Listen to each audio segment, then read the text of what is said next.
नमस्कार। आज के व्याख्यान में हम तृतीय वर्ष कला के द्वितीय प्रश्न पत्र निबंध और भाषा के अंतर्गत देवनागरी लिपि की वर्तमान संदर्भ में सार्थकता पर अध्ययन करेंगे। देवनागरी भारत की एक प्रमुख लिपि है जो संस्कृत, मराठी और नेपाली भाषाओं को लिखने में प्रयुक्त होती है। भारत में संविधान के लागू होने पर हिंदी को राष्ट्रभाषा और देवनागरी को राष्ट्रीय लिपि स्वीकार किया गया। यद्यपि हिंदी और देवनागरी का विरोध करने वालों में देवनागरी को राष्ट्रलिपि बनाने का विरोध किया, लेकिन उन विरोधियों की बात को नगण्यता ही मिली, क्योंकि देवनागरी लिपि सर्वथा पूर्ण, सरल, सुंदर और संसार की समस्त लिपियों की अपेक्षा वैज्ञानिक लिपि है। यह एक आदर्श लिपि मानी गई है। देवनागरी लिपि के आदर्श लिपि होने के प्रमुख गुणों में सर्वप्रथम गुण है वर्णनात्मक और अक्षरात्मकता। देवनागरी लिपि एक आदर्श लिपि है। इसमें वर्णनात्मकता और अक्षरात्मकता का गुण विद्यमान है, जो यह गुण संसार की और किसी लिपि में एक साथ देखने को नहीं मिलता। दूसरा, सुपाठ्य एवं स्पष्ट। आदर्श लिपि का सुपाठ्य एवं स्पष्ट होना आवश्यक है, जिससे एक संकेत से दूसरे संकेत का भ्रम उत्पन्न ना हो। स्पष्टता और सुपाठ्यता की दृष्टि से देवनागरी लिपि अन्य लिपियों में श्रेष्ठ है। तीसरा गुण है एक ध्वनि के लिए एक ही चिन्ह का प्रयोग होना। आदर्श लिपि की यह एक बहुत बड़ी विशेषता है कि प्रत्येक ध्वनि के लिए स्वतंत्र चिन्ह होना चाहिए। हिंदी में प्रत्येक ध्वनि के लिए एक स्वतंत्र चिन्ह है। अन्य लिपियों में इस विशेषता का अभाव ही दृष्टिगत होता है। उदाहरण के लिए, रोमन ध्वनि में एक ही ध्वनि के लिए अनेक स्वरों और व्यंजनों का प्रयोग किया जाता है। इसके विपरीत अनेक स्वरों के लिए एक ही स्वर प्रयुक्त होता है। चौथी विशेषता है लेखन में एक रूपता का होना। आदर्श लिपि की यह विशेषता है कि लेखन में प्रत्येक वर्ण एक ही रूप में रहे।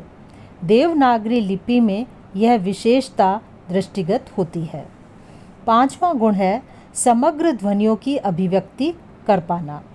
आदर्श लिपि में समग्र ध्वनियों को अंकित करने की क्षमता होनी चाहिए। देवनागरी लिपि सभी ध्वनियों को अंकित करने में सक्षम है। संसार की अन्य किसी लिपि में यह क्षमता नहीं है कि वह सभी ध्वनियों को पूरी तरह से अंकित कर सके। इस लिपि के अलावा अन्य सभी लिपियां अपूर्ण एवं अस्पष्ट हैं। छठी विशेषता हम कह सकते हैं लिपि सौंदर्य के होने का। आदर्श लिपि में सुंदरता का गुण भी होना चाहिए। देवनागरी लिपि में यह विशेषता स्पष्ट दिखाई देती है। सातवां गुण यांत्रिक सुविधा। आदर्श लिपि में यह विशेषता होनी चाहिए कि वह मुद्रण और टंकण की दृष्टि से सुविधाजनक हो। देवनागरी लिपि में यह गुण विद्यमान है। यह लिपि मुद्रण और टंकण की दृष्टि से सुविधाजनक है। आठवीं विशेषता आशुलेखन। आदर्श लिपि में आशुलेखन की अधिक क्षमता होनी चाहिए। देवनागरी लिपि में यह विशेषता है, फिर भी आशुलेखन अभ्यास पर ही निर्भर करता है। नवीं विशेषता है नियमबद्धता। आदर्श लिपि में यह भी विशेषता होनी चाहिए कि वह नियमबद्धता से पूर्ण हो। इस दृष्टि से देवनागरी लिपि में जो नियमबद्धता है वह संभवतः संसार की किसी भी लिपि में नहीं है। इसमें प्रत्येक वर्ण अपने निश्चित स्थान पर क्यों है, इसका यथेष्ट उत्तर सहजता से पाया जा सकता है। वाग् यंत्र को ध्यान में रखकर तथा उच्चारण को ध्यान में रखकर इसके स्वरों एवं व्यंजनों का स्थान निर्धारित किया गया है। वास्तव में भाषा की लिपि पद्धति की सबसे बड़ी समस्या तब उत्पन्न होती है जब किसी भी भाषा में अन्य भाषाओं की ध्वनियाँ अंगीकृत की जाती हैं। यद्यपि प्रत्येक भाषा विभिन्न भाषाओं की अपनी अपनी रीति से अपनाती हैं, किंतु व्यवहार में उनका उच्चारण किसी भी प्रकार करें, परंतु लिपि में उन भिन्न ध्वनियों के सांकेतिक चिन्हों का सूचन आवश्यक हो जाता है। ध्वनि चिन्हों के अभाव में किसी भी भाषा की विशिष्ट ध्वनि को अंकित नहीं किया जा सकता है।